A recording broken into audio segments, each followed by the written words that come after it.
Good morning બાળકો, મજામાં હશો? પ્રકરણ 6 વિકલિતના ઉપયોગો ચાલી રહ્યું છે. બહુ મજાનું ચેપ્ટર છે. લગભગ 10-12 દાખલા બાકી છે આ પ્રકરણની અંદર. સ્વાધ્યાય 6.5 આપણે પૂર્ણ કરી ચૂક્યા છે. તેની આગળના લગભગ બધા ઉદાહરણ આપણે કમ્પ્લીટ થઈ ગયા છે. એકાદ ઉદાહરણ અને સ્વાધ્યાય એટલે કે પ્રકરણ સ્વાધ્યાયના કેટલાક દાખલા બાકી છે. ચાલો તો આજે એ સ્ટાર્ટ કરીએ. એમાં સૌથી પહેલો લઈએ છે પ્રકરણ સ્વાધ્યાય 6 નું દાખલા નંબર 8. બહુ જ સ્ટાન્ડર્ડ દાખલો, બહુ જ સ્ટાન્ડર્ડ દાખલો છે. પ્રકરણ સ્વાધ્યાય 6 બરાબર છે, અહીંયા લખી રાખું છું. પ્રકરણ સ્વાધ્યાય 6 નો દાખલા નંબર કયો? 8 બરાબર છે, 8મો દાખલો. ચાલો ઇન્ફોર્મેશન શું આપેલી છે જોઈ લઈએ. જેનું શીર્ષ પ્રધાન અક્ષનું એક અંત્ય બિંદુ હોય. બરાબર છે, જેનું શીર્ષ પ્રધાન અક્ષનું એક અંત્ય બિંદુ હોય. ચાલો અહીં આગળ લખી દઉં છું. શીર્ષ શું છે તો કે પ્રધાન અક્ષનું અંત્ય બિંદુ. પ્રધાન અક્ષનું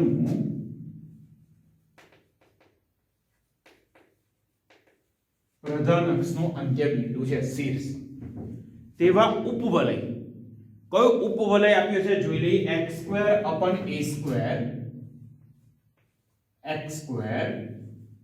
upon a² plus y² upon b² equal to 1. બરાબર છે, આ ઉપવલય છે. એમાં અંતર્ગત એટલે ઉપવલયની અંદર છે કંઈક. શું છે તો કે સમદ્વિભુજ ત્રિકોણનું મહત્તમ ક્ષેત્રફળ શોધો. એટલે અહીંયા આગળ શું જોવાનું છે તો કે સમદ્વિભુજ ત્રિકોણ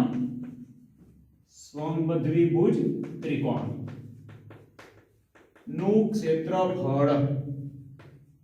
સમદ્વિભુજ ત્રિકોણનું ક્ષેત્રફળ કેવું બતાવવાનું છે બાળકો તો કે મહત્તમ. ચાલો મહત્તમ બતાવવાનું છે. કેવી રીતે કામ કરીએ જોઈ લઈએ છીએ. અહીંયા આગળ બિલકુલ ધ્યાન રાખો. ચાલો આન્સર હવે જો અહીંયા આગળ ઉપવલય આપ્યો છે. ઉપવલય આપ્યો છે અને ઉપવલય માટે બીજી પહેલી લીટી એવી લખી છે જેનું શીર્ષ પ્રધાન અક્ષનું એક અંત્ય બિંદુ હોય. એટલે ત્રિકોણ હોય આ રીતનો, તો એનું જે શીર્ષ એટલે એનું માથું એ પ્રધાન અક્ષનું શું થશે? એક અંત્ય બિંદુ. બરાબર. અને એ સમદ્વિભુજ ત્રિકોણ ઉપવલયની અંદરના ભાગમાં છે. ચાલો આપણે પહેલી આકૃતિ દોરીએ તો થોડું વધારે ખ્યાલ આવશે. બરાબર છે, આ આપણો થઈ ગયો y અક્ષ અને આ છે x અક્ષ. બાળકો ઉપવલય થોડુંક વ્યવસ્થિત ડ્રો કરવાનો ટ્રાય કરજો. બરાબર છે, ઉપવલય વ્યવસ્થિત ડ્રો કરજો. હું પ્રયત્ન કરું છું પણ તમે લોકો ખાસ, દાખલો બહુ જ સારો છે એટલા માટે ખાસ આગ્રહ છે મારો કે ઉપવલય બહુ જ સારી રીતે ડ્રો કરજો. ચાલો ઉપવલય થઈ ગયો. હવે ત્રિકોણનું શીર્ષ એટલે એનું માથું તો શું છે તો કે પ્રધાન અક્ષનું અંત્ય બિંદુ તો પ્રધાન અક્ષ છે. હવે ઉપવલયનું સમીકરણ જાણો છો તમે, x² upon a² plus y² upon b². તો પ્રધાન અક્ષ થશે આ x અક્ષ, એ એની પ્રધાન અક્ષ થશે, y અક્ષ ગૌણ અક્ષ થશે. તો આ બિંદુને હું નામ આપી દઉં છું a, અને કદાચ પ્રધાન અક્ષના અંત્ય બિંદુ યાદ હોય 11મા ધોરણમાં આવી ગયું છે. બરાબર. આ બિંદુ છે b, 0b, અને અહીંયા b' 0 - b. અને બીજી વાત, કદાચ આ ના ખબર હોય તો આ બંને બિંદુ જો ક્યાં આગળ છે? x અક્ષની ઉપર. તો y ની જગ્યાએ 0 મૂકી દેવાનું. તો x² upon a² બરાબર 1 મળે. તો a² સામે ગયા તો x² = a². તો x બરાબર ± 1. હવે એની અંતર્ગત એક ત્રિકોણ છે અને એનું એક શીર્ષ પ્રધાન અક્ષનું અંત્ય બિંદુ છે. બરાબર છે. ધારો કે આ ત્રિકોણ છે અને ત્રિકોણ બાળકો કેવો છે? ધ્યાન રાખજો, સમદ્વિભુજ ત્રિકોણ છે. બરાબર છે, સમદ્વિભુજ ત્રિકોણ છે, એ ખાસ ધ્યાન રાખજો. ચાલો આ એક બિંદુ A અને નામ આપી દઉં છું P અને અહીં આગળ ઓબ્વિયસ છે આ મધ્ય બિંદુ થશે બરાબર છે અને આ O સમદ્વિભુજ ત્રિકોણ છે એટલે ઓબ્વિયસલી અહીં આગળ AB અને આ બીજી સાઈડ છે સોરી AP અને આ બિંદુને હું કહી દઉં આ બિંદુ કયું છે Q તો AP અને AQ સમાન હોવા જોઈએ PM અને MQ સરખા હોય મતલબ PQ નું મધ્ય બિંદુ કયું થાય M ધ્યાન રાખજો આ ઉગમ બિંદુ છે આ ઉગમ બિંદુ છે હવે ઉપવલય પર કોઈ પણ બિંદુ લેવું હોય 11મા ધોરણમાં વાત આવી ગઈ છે થીટા બિંદુ એને નામ શું આપતા હતા આપણે થીટા બિંદુ ઉપવલય પર કોઈ પણ બિંદુ લેવું હોય તો એ બિંદુના યામ કઈ રીતના આવે તો કે a cos થીટા અને y યામ થશે b sin થીટા સમજો બાળકો આ થયું થીટા બિંદુ ઉપવલયની ઉપરનું બરાબર છે ચાલો અહીં આગળ પહેલું આ લખી દઉં ધારો કે ત્રિકોણ APQ માં APQ નું એક શિરોબિંદુ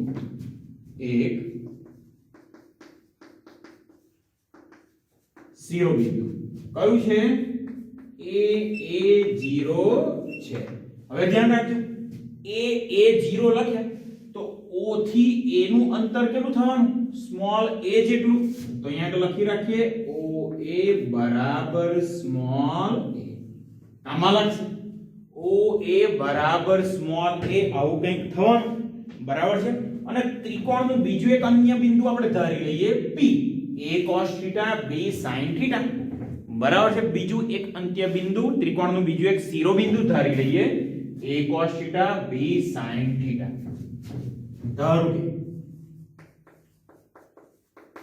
ધારો કે P ત્રિકોણનું બીજું એક શિરોબિંદુ આપણે આવું લખવું જોઈએ ત્રિકોણ APQ નું શિરોબિંદુ કયું છે તો કે P અહીંયા આગળ લખીએ a cos θ b sin θ છે બાળકો ખાસ સમજો ઉપવલય છે x² / a² + y² / b² = 1 એની અંદર સમદ્વિભુજ ત્રિકોણ છે અને સમદ્વિભુજ ત્રિકોણનું શીર્ષ જો આ ત્રિકોણને આમ કરી દો તો સમદ્વિભુજ ત્રિકોણનું શીર્ષ એ પ્રધાન અક્ષનું એક અંત્ય બિંદુ એટલે A0 છે ત્રિકોણ મેં દોરી દીધો બરાબર ત્રિકોણનું એક શિરોબિંદુ પાછું ધારી લીધું કે જે ઉપવલય પર છે ઉપવલય પર કોઈ બિંદુ તો થીટા સ્વરૂપ a cos θ b sin θ સ્વરૂપે આપણે લઈ શકીએ હવે અહીં આગળ જુઓ ત્રિકોણ APQ નું એક શિરોબિંદુ P a cos θ b sin θ છે હવે સમજો ખાસ a cos θ એટલે કેટલું અંતર તો કે x અક્ષ ઉપર કાપેલું અંતર OM બરાબર છે તો અહીંયા લખીએ therefore OM બરાબર a cos θ અને PM એટલે b sin θ y નું અંતર PM b sin θ આ વસ્તુ બહુ જ વ્યવસ્થિત સમજજો બાળકો બરાબર છે કોઈ પણ બિંદુ આપણે સમતલમાં લખીએ ધારો કે અહીંયા મેં બિંદુ લખ્યું 1 2 તો x અક્ષ ઉપર 1 જેટલું અંતર હોય y અક્ષ ઉપર 2 જેટલું અંતર હોય એટલે x અક્ષ ઉપરનું અંતર તો અહીંયા OM છે y અક્ષ ઉપરનું અંતર એટલે એક્ચ્યુઅલી અહીંયા આવે પણ આ સેમ અંતર થાય PM એટલે y અક્ષ પરનું અંતર b sin θ PM અને x અક્ષ પરનું અંતર a cos θ OM હવે આપણે ત્રિકોણ જે છે એનો આધાર કયો થઈ ગયો PQ ત્રિકોણને ઊંધો કરી દઈએ આ ભાગને ઉપર લાવી દઈએ તો PQ એ ત્રિકોણનો આધાર થયો તો અહીંયા લખીએ therefore PQ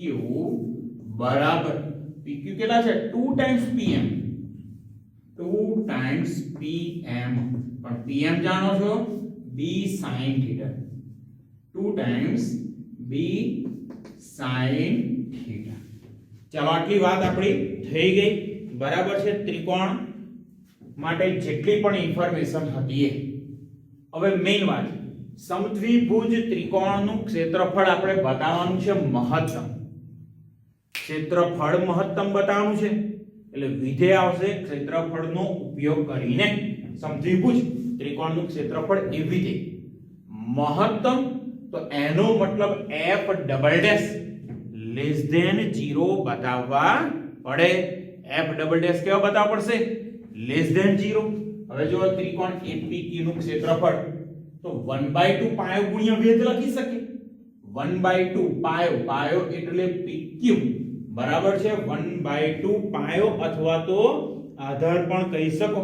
બરાબર છે પાયો અથવા આધાર પણ કહી શકો. તો therefore અહીંયા લખી દો પાયાની લંબાઈ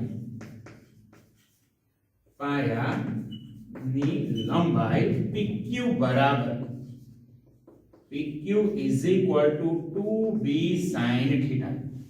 ચાલો પાયાની લંબાઈ PQ તો વેધ કેટલો થશે બાળકો?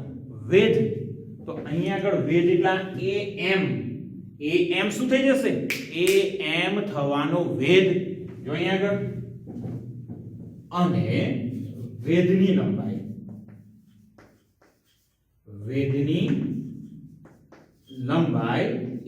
am બરાબર જો શું થાય છે am એટલે OA માઈનસ OM કરી શકો. શું લખાય? OA minus OM. પણ OA જાણો છો તમે સ્મોલ a છે અને OM જાણો છો a cos θ તો માઈનસ a cos θ. તો જો પાયાની લંબાઈ અને વેધની લંબાઈ બંને વસ્તુ આપણને મળી ગઈ. ચાલો હવે વાત કરી લે ત્રિકોણના ક્ષેત્રફળની. બાળકો ખાસ સમજો બહુ જ સ્ટાન્ડર્ડ દાખલો બરાબર છે. પ્રકીર્ણ સ્વાધ્યાય 6 ના દાખલા બધા જ લગભગ બહુ સ્ટાન્ડર્ડ છે. હવે સમજવી પૂછ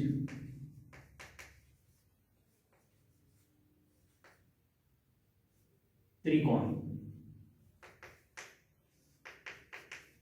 હવે ત્રિકોણ છે સમજવી પૂછ ત્રિકોણ APQ નું ક્ષેત્રફળ a બરાબર 1/2 બરાબર છે. ત્રિકોણના ક્ષેત્રફળને આપણે કહીએ ત્રિકોણનું ક્ષેત્રફળ અને a બિંદુ છે એટલે એ નથી લખતા ડેલ્ટા લખી દઉં છું. બરાબર છે ડેલ્ટા શું થશે 1/2 પાયાની લંબાઈ ગુણ્યા વેધની લંબાઈ આપણે જાણીએ છીએ 1/2 પાયો ગુણ્યા વેધ બરાબર છે. ચાલો અહીંયા કઈ સૂત્ર એકવાર લખીએ બહુ દિવસ પછી આવ્યું સૂત્ર 1/2 પાયો ગુણ્યા વેધ. તો therefore ડેલ્ટા બરાબર 1/2. ચાલો પાયાની લંબાઈ 2b sin θ તો અહીંયા લખી દઉં 2b sin θ અને ગુણ્યા વેધ કેટલો છે તો કે a cos θ જોતા રહેજો. અહીંયા બે કેન્સલ. આ કૌંસમાંથી a ને કોમન કાઢું છું. કૌંસમાંથી શું કરું છું? a ને કોમન કાઢ્યા તો a અને b સાથે રહી ગયા. બહાર છે હજુ sin θ કૌંસમાં 1 cos θ. ચાલો sin θ ને કૌંસમાં ગુણી દઈએ છે. sin θ ને કૌંસમાં ગુણો તો ડેલ્ટા બરાબર AB. એક સાથે ગુણ્યા sin θ માઈનસ sin θ ગુણ્યા cos θ. sin θ એવા ને એવા. sin θ ગુણ્યા cos θ તો 2 વડે ગુણું 2 વડે ભાગી દઈએ. ધ્યાન રાખજો. therefore delta is equal to AB કૌંસમાં sin θ માઈનસ 1/2 2 વડે ભાગ્યા 2 વડે ગુણીએ તો 2 sin θ cos θ. હવે બાળકો સૂત્ર કદાચ જાણતા હશો 2 sin θ cos θ તો થશે sin 2θ બરાબર છે. 11મા ધોરણમાં સૂત્ર આવી ગયું છે sin 2θ થવાના તો અહીંયા થઈ ગયા AB sin θ minus 1/2 sin 2θ. ચાલો બાળકો આ વિધેય મળી ગયું f of θ. અને હું શું કહી દઉં છું f of θ. ચાલો બાળકો હવે એકંદરે સહેલું થઈ ગયું. બેક ટુ બેક બે વખત વિકલન આપણે કરી લઈએ અને પછી જોઈએ છે f ડબલ ડેશ ને લેસ ધેન 0 બતાવવા છે.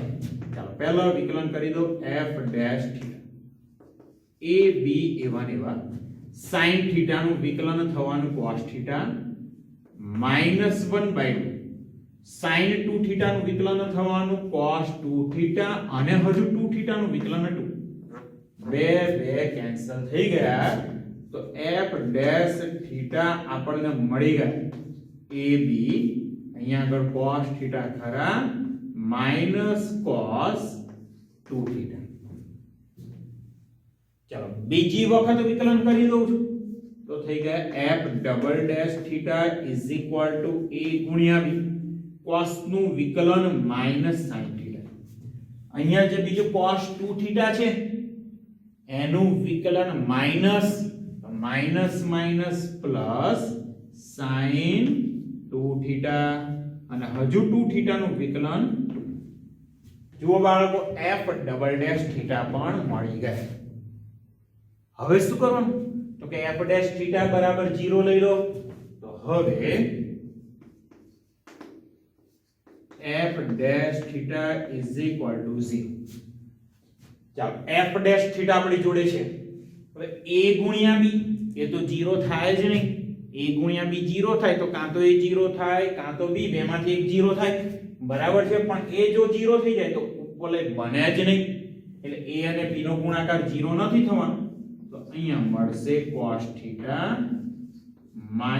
cos 2 theta equal to 0. જો અહીંયા આગળ બાળકો એક જ વેરીએબલ છે ચલ છે માત્ર થીટા. થીટા નામનો એક જ ચલ છે અને આપણે થીટાની કિંમત શોધવી છે. કેવી રીતે જોઈ લો અહીંયા આગળ cos થીટા તો છે જ. cos 2 થીટા નું સૂત્ર cos ની ટર્મમાં જાણો છો તો કે 2 cos સ્ક્વેર થીટા -1 બરાબર છે. માઈનસ ની અંદર લઈ જાઓ તો cos theta -2 cos square theta -1 is equal two 0 બરાબર છે. આખા સમીકરણને -1 વડે ગુણો અને પદ થોડાક આગળ પાછા કરીએ છીએ. મતલબ આ પદને પહેલું લખી દઉં 2 cos square theta cos theta -1 equal to 0. જે માઈનસ હતા એ પ્લસ થાય, પ્લસ હતા એ માઈનસ, પ્લસ હતા એ માઈનસ. 2 ગુણ્યા -1 -2 ના ભાગ પાડીને મારે જોઈએ છે -1 બરાબર. તો 2 કા 2 આવા ભાગ પડશે. ખાસ ધ્યાન રાખજો આ રીતના ભાગ પડવાના છે. તો ચાલો હવે અવયવ પાડી દઈએ.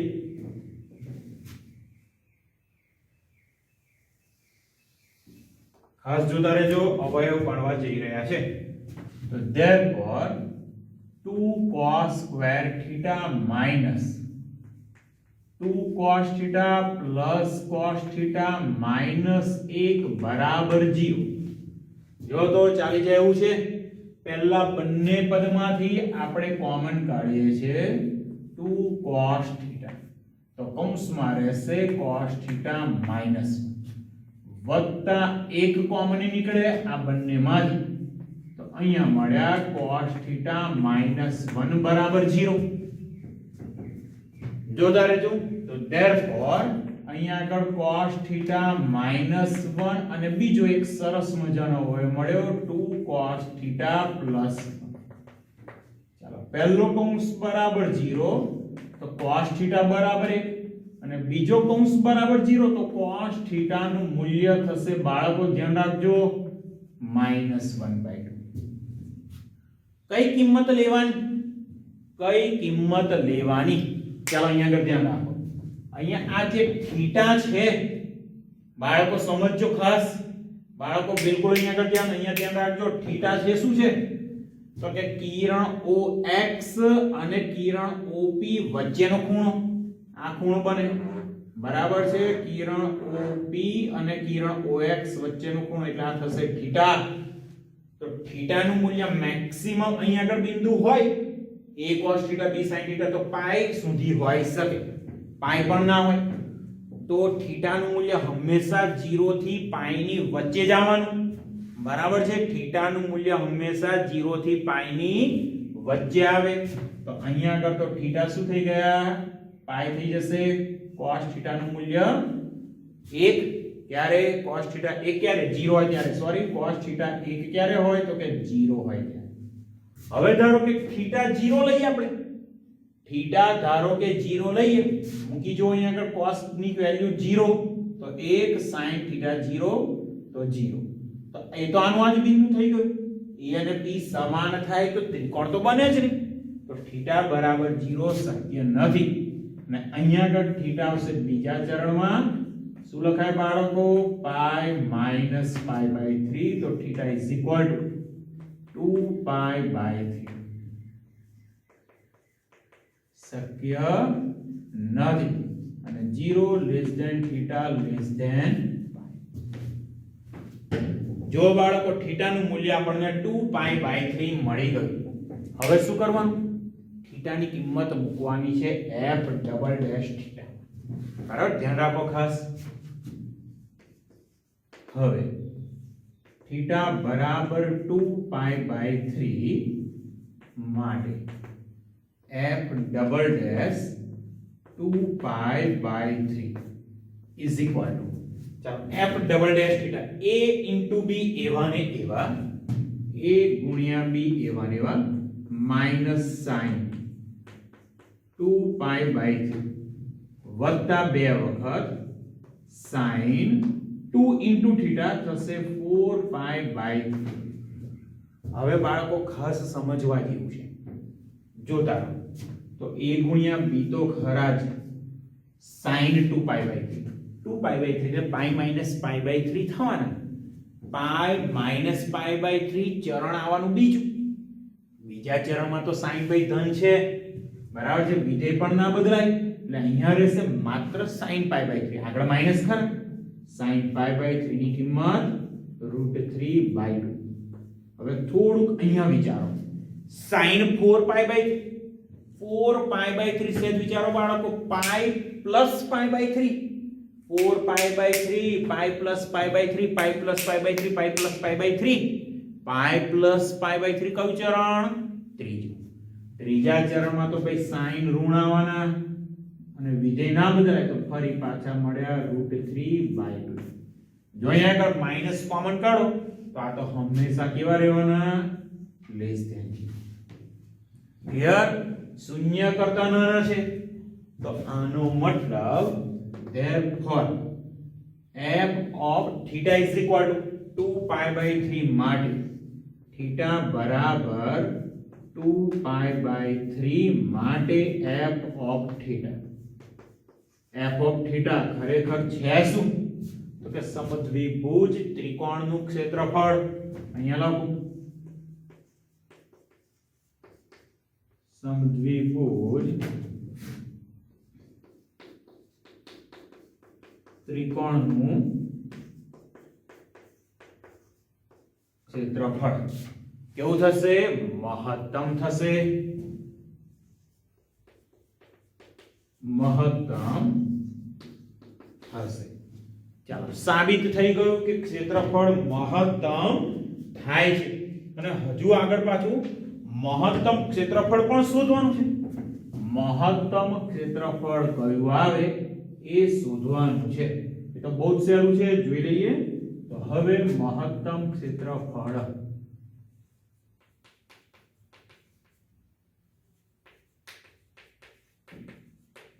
બરાબર જે વિધેય છે એની અંદર મૂકી દઉં થીટાની કિંમત 2 pi by 3. f of theta આપણી જોડે છે, કિંમત મૂકી દઈએ 2 પાઈ બાય 3. તો અહીંયા આગળ a ગુણ્યા b તો ખરા જ, કૌંસમાં sin 2 pi by 3 minus 1/2 into sin 2 pi by, sorry, અહીંયા 4 પાઈ બાય 3, 2 થીટા છે એટલે શું આવશે? 4 પાઈ બાય 3. હવે બાળકો બહુ સહેલું થઈ ગયું.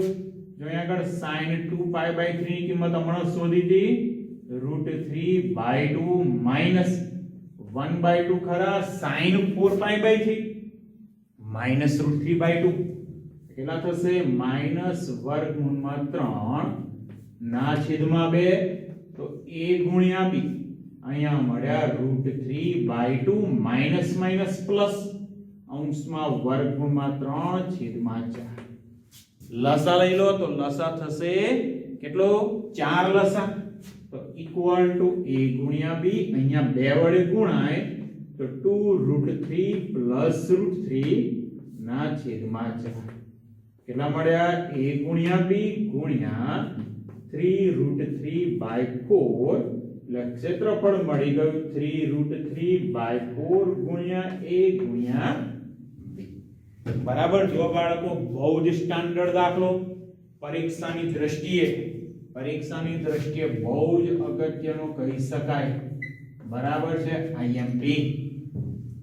ચાલો હજુ આ લેક્ચરમાં બીજો એક સરસ મજાનો દાખલો જોવાનો છે ઓકે આ દાખલો વ્યવસ્થિત કમ્પ્લીટ કરી લેજો સમજીને કામ કરજો અહીંયા સુધી મેઈન સમજવાનું છે પછી અહીંયા આગળથી કોઈ તકલીફ પડે એવું લગભગ ઓછું છે ઓકે। ચાલો બીજો એક દાખલો જોઈ લઈએ।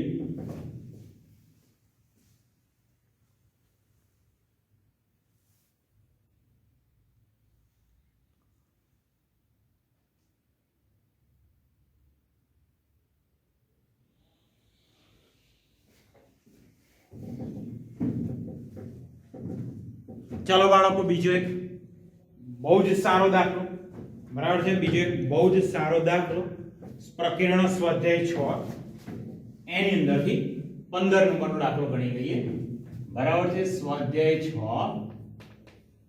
કયો દાખલો 15 નંબરનો દાખલો એકંદરે સહેલો પણ છે સો ઇન્ફોર્મેશન આપી છે જોઈ લઈએ।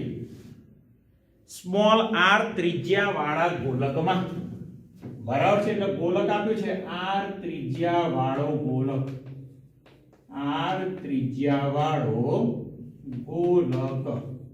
આપણને આપેલો છે ગોલકમાં અંતર્ગત એટલે ગોલકની અંદરના ભાગમાં મહત્તમ ઘનફળ વાળા લંબવૃત્તીય શંકુની ઊંચાઈ એટલે શંકુનું ઘનફળ બાળકો સમજો શંકુનું ઘનફળ આપણે બતાવવાનું છે મહત્તમ તો અહીંયા લખીએ શંકુનું ઘનફળ કેવું બતાવવાનું છે મહત્તમ શંકુનું ઘનફળ મહત્તમ બતાવવાનું છે।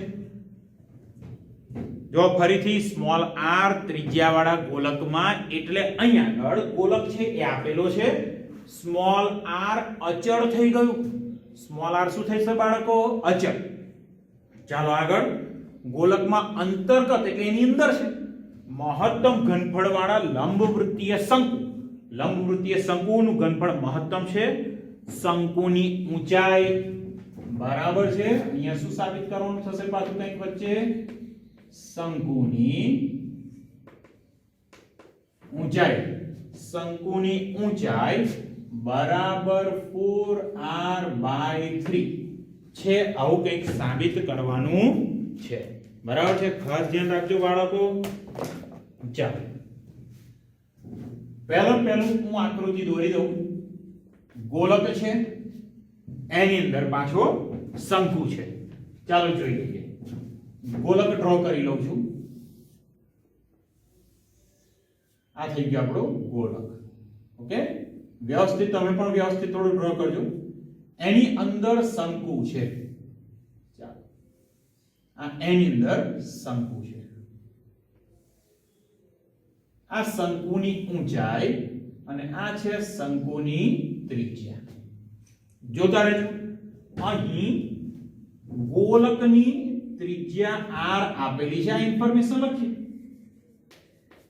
અહીં ગોલકની ત્રિજ્યા સ્મોલ r છે અને ધારી લઉં છું જોતા રહેજો ધારો કે શંકુની ત્રિજ્યા હવે અહીંયા ગોલકની ત્રિજ્યા સ્મોલ r છે તો શંકુની ત્રિજ્યા કેપિટલ r ધારી લો ધારો કે શંકુની ત્રિજ્યા કેપિટલ r તથા ઊંચાઈ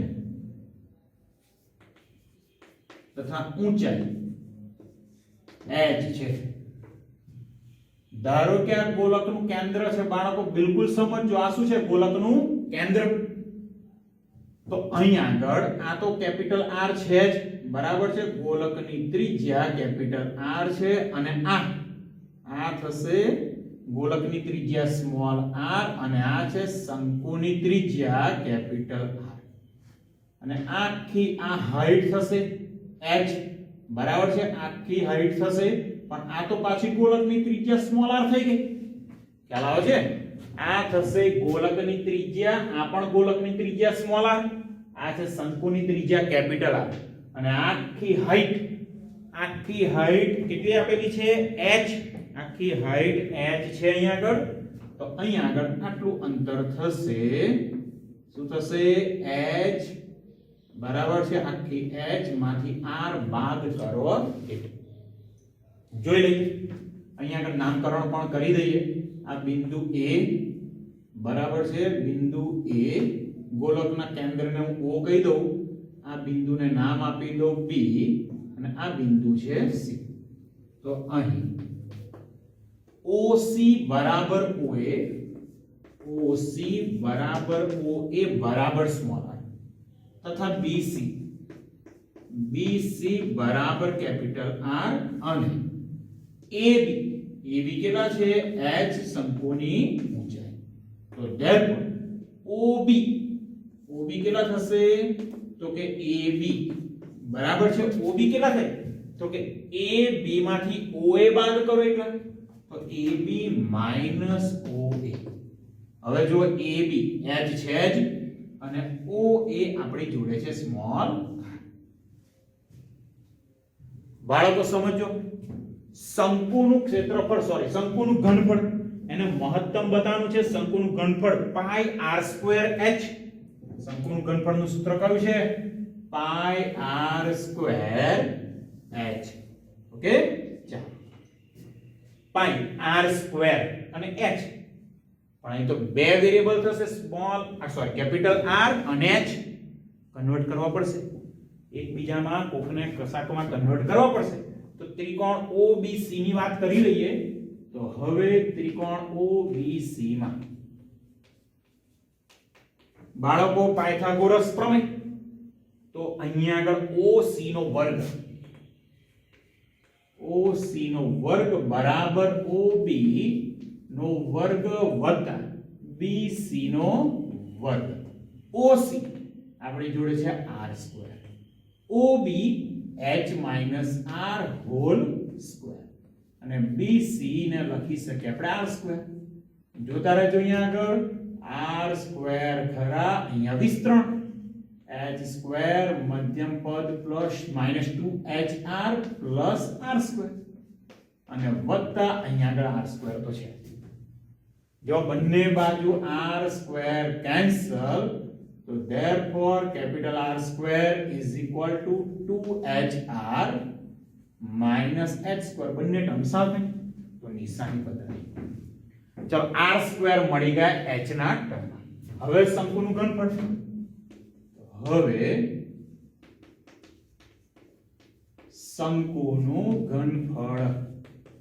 ચાલો શંકુનું ઘનફળ v બરાબર 1/3 પાઈ કેપિટલ R2 ગુણ્યા h. R2 ની જગ્યા લખી દઉં 2hr માઈનસ h2. જોતા રહેજો v બરાબર અહીંયા લખ્યા મેં પાઈ/3, h આગળ લખ્યો અને r2 ની જગ્યાએ 2hr માઈનસ h2. h ને અંદર ગુણી દઉં છું તો અહીંયા મળ્યા પાઈ/3 2h2r માઈનસ h ની 3 ઘાત. શું નામ આપી દેવાનું બાળકો? f of h. જો પાછું વચ્ચે ક્યાંક આવું તો સાબિત કરવાનું છે. h બરાબર 4r/3. ચાલો વિકલન કરી લો બે વખત f ડેશ h પાઈ/3 h2 નું વિકલન 4hr અહીંયા થશે 3h2. ચાલો f ડબલ ડેશ h તો પાઈ/3 ખરા, h નું વિકલન તો 1 તો અહીંયા મળ્યા 4r માઈનસ 3 દુ 6h. હવે તો મેથડ એકદમ સહેલી છે. f ડેશ h 0 લઈ લો. શું કરવાનું છે? f ડેશ h ને 0 લેવાના છે. જોતા રહેજો અહીંયા. તો હવે f ડેશ h બરાબર છે f ડેશ h છે પાઈ બાય 3 ક્યારેય 0 ના થાય તો કૌંસ બરાબર 0 એટલે અહીંયા થવાના 4hr minus 3h સ્ક્વેર બરાબર 0. 3h સ્ક્વેર ને સામે મોકલી દઈએ તો થવાના પોઝિટિવ 3h સ્ક્વેર. એક વખત h કેન્સલ. તો therefore h બરાબર 4r by 3. જો બાળકો શંકુની ઊંચાઈ પણ મળી ગઈ. હવે શંકુની ઊંચાઈ h ની કિંમત ક્યાં મૂકવાની? f ડબલ ડેશ માં. શું બતાવવાનું છે? ઘનફળ મહત્તમ. તો f double dash less than 0 આવશે. તો હવે h is equal to 4r by 3 માટે f double dash 4r by 3 is equal to, ચાલો h ની જગ્યાએ 4r by 3 મૂકીશું. પાઈ બાય 3 તો ખરા. કૌંસમાં 4r minus 6 h ની જગ્યાએ 4r by 3. જોતા રહેજો બાળકો. પાઈ બાય 3 અહીંયા થાય 3 2 6. 4r minus 4 દુ 8r તો મળ્યા -4 વખત r હંમેશા 0 કરતા ના. r ધન પાઈ ધન આગળ ઋણ ચિહ્ન.